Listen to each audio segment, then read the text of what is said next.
Hello, this is Holly with Holly's Joys, and I'm here today with another memory. And this one is a personal childhood memory when I was, I don't know, lower grade school aged. Don't know exactly. So, this one is called The Soap Opera and the Rocking Chair. So, it was a few years after my mother had had her brain infection, and I did a video talking about that.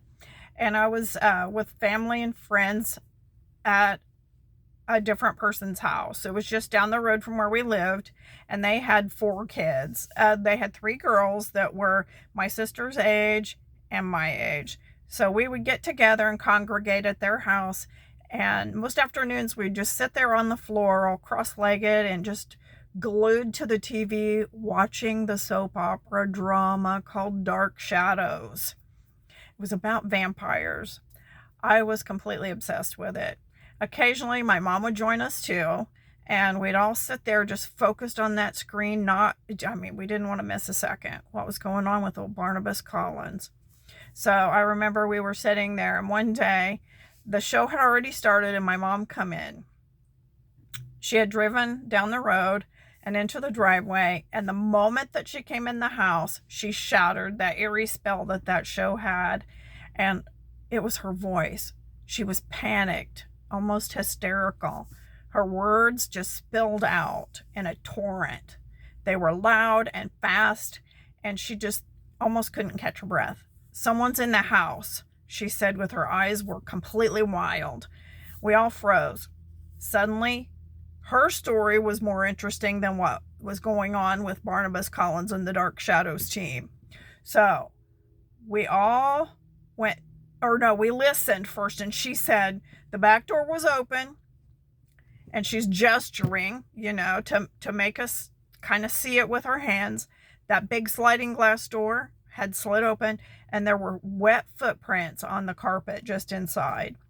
It had rained that morning, and there was a big puddle on the patio, and someone had tracked water in, and the rocking chair in the living room started rocking by itself, and our cat, George, saw it, and he reared up and hissed at it, like he could see something sitting there. So, he was an orange tabby, and he was afraid of nothing, that cat.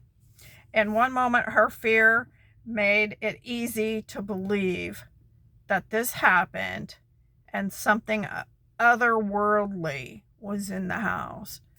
So, the panic in her voice was like a tide that carried us right down there. Got to go check it out. And we'd completely forgotten about our soap opera.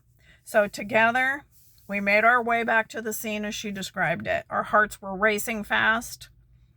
And I don't remember who went into the house first, or even what we expected to find. Maybe a stranger in the shadows, maybe something worse.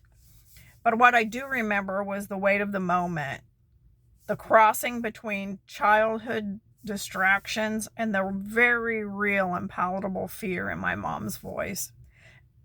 It was something that no television show could capture, no matter how thrilling the plot. There was nothing physical. The door was shut, that sliding glass door, and locked. And we always kept a piece of a broom handle in the track underneath, so that even if somebody had left it unlocked, you still could not open the door. All that was still in place. There were no wet foot tracks on the carpet. The cat was laying on the floor asleep. The intense fear and her level of conviction lingered without a doubt that something had happened, or something was still happening. I just couldn't see it. Whatever unknown reason, I just could not see it. And my prayer for you is to realize fear can be fun, and it sometimes makes you feel safe. But a sound mind with loving courage is a much better way to live. So, have a great day. Please like, share, follow, which means subscribe. Hit all the buttons, do all the things, and I appreciate you.